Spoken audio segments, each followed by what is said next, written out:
Welcome to CuriousVerse, real stories, hidden truths. This is where history, mystery, and meaning collide. What if the most powerful man in the world was someone almost no one expected? What if silence shaped a legacy that would lead over 1 billion souls? Today's story isn't just history. It's a warning, a revelation, a beginning. On May 8, 2025, the bells of St. Peter's Basilica echoed through Rome. White smoke rose into the sky. The world watched in silence. It wasn't a moment of entertainment. It wasn't politics. It was something sacred. It was a moment of history. From the balcony of the basilica, in front of thousands of faithful gathered in St. Peter's Square and millions more watching around the world, a man stepped forward.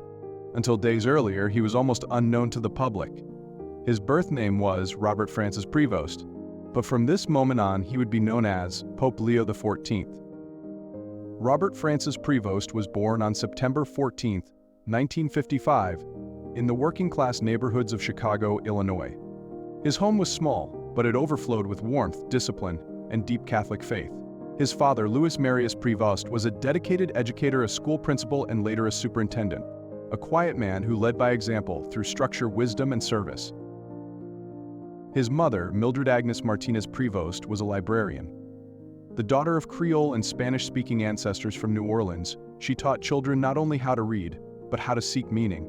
Each night, she whispered the same words: "The gifts we are given must be used to serve others." Robert listened. He didn't run. He didn't shout. He watched. He traced maps with curious fingers. He read about faraway places. He stayed silent when others were loud. And he prayed, often and alone. At one point, Robert considered becoming an engineer. He was brilliant with numbers, methodical with logic, and gifted with structure. But something higher was calling.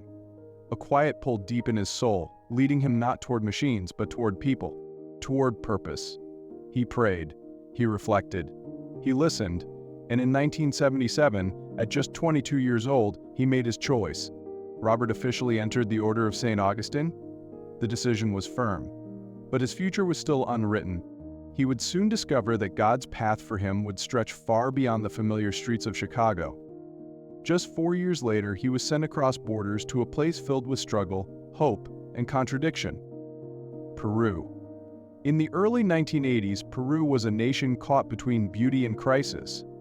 Lush mountains and rich culture, but also violence, unrest, and political instability.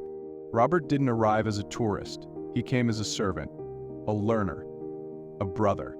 He immersed himself in the culture, learned the language, and lived among the people.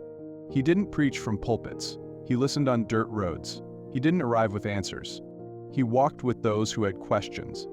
And it was there, in the dusty corners of forgotten towns, that his mission truly began. In the years that followed, Robert served in Peru with quiet, relentless dedication. He didn't seek recognition.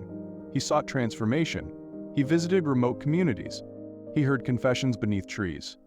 He celebrated Mass inside tin-roofed shacks. He comforted grieving mothers with a look when words no longer helped. He learned that to serve was also to suffer, that to love was to carry another's pain, and that true leadership begins at the lowest seat at the table. For over a decade, he lived among the people, not just as a priest, but as a brother, a neighbor, a counselor, a constant presence. And there, where few stayed, he remained. Over time, his superiors began to see something rare in him: silent wisdom, servant leadership, and a heart that listened more than it spoke. He was called to greater responsibilities. First as bishop, then as archbishop, and eventually brought back to Rome to serve directly within the Vatican. But even in marble halls, he did not change.